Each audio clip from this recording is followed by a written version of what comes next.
Casting from talking about the Department of Agriculture and Rural Development that are hosting the first ever two-day agro-processing summit. Palesa, it's back to you.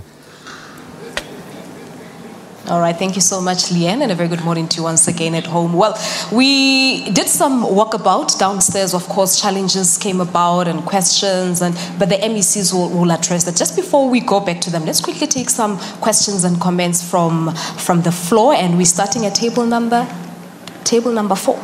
Good morning. Good morning, May. My name is Pitso Sekhoto. I'm a commercial farmer in the Free State. I do apples, I do grain, and I do all other stuff like cattle. My challenge with agro-processing at the moment is the environment that is not yet conducive for us to be able to participate in this. One, the issue of agriculture, it's a big numbers game. If you are in agriculture, you must produce numbers, big numbers, so that you can actually be able to do that processing, so that you can do your investment to bring money. Now, my challenge with this process at the moment, we haven't identified players in commodities that needs to take this challenge going forward. And I'm just worried that we are opening up a can of worms that's going to be taken by big boys, because all of us, we are not going to be compliant in meeting all the requirements that needs us to participate in this processing environment. Okay. One, for you to go to DTI and qualify for all the incentives and tax, whatever, you need to be at a certain level. Yeah. Now, if you want to produce something, you need to have numbers. I'll always call that numbers. It's a numbers game. Now, what do you mean by numbers, so that we can? By numbers, I mean producing a lot of things, okay, or developing a lot of projects, or all other farmers need to come together and make sure that they make that number. So basically, it's not going to be an easy ride. That's what you say. It's not going to be an easy ride, okay, and it needs us to prepare ourselves. All right. In that episode, we need to move to the next table. I'll let one of the MECs to respond to that. Table number 5, number 6 is next.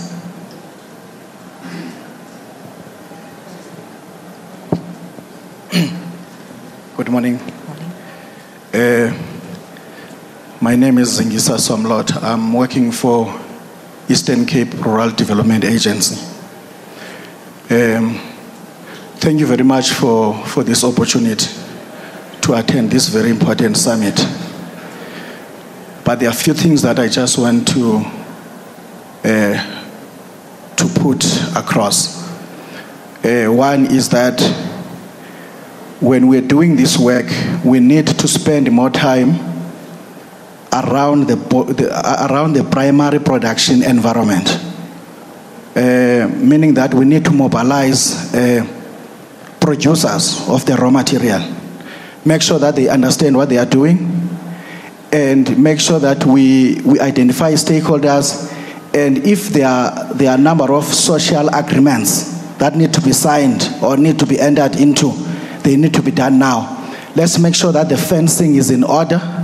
Let's make sure that the people that are going to producing the raw material are participating and they are understanding what we want to achieve. And when we do this agro-processing again, we make sure that the beneficiation model is well spelled out, so that a farmer that is producing that potato that the MEC was making an example of is also benefiting throughout the value chain. Okay. And that to make sure that people get skills, and also that will lead to job creation. All right. So that's the input I wanted to make. I'm afraid we'll leave it at that for now. Let's quickly move to table number 10 and take one more question or comment.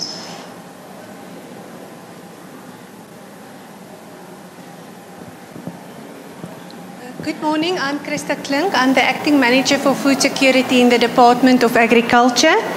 And I think I just want to make a comment on the role that agro-processing can play on household food security. If we think that the Free State is actually known as the breadbasket, and yet more than 20% of households in the Free State is food insecure, then I think that agro-processing also on household level can ensure that households can have access to food in times when produce in their vegetable gardens is not that high by processing some of their own produce. Thank you very much. All right. Thank you very much. I'm going to let members of the panel to respond to all the queries, questions, and the comments. Let's quickly take an ad break here on Morning Live. We'll be back right after this.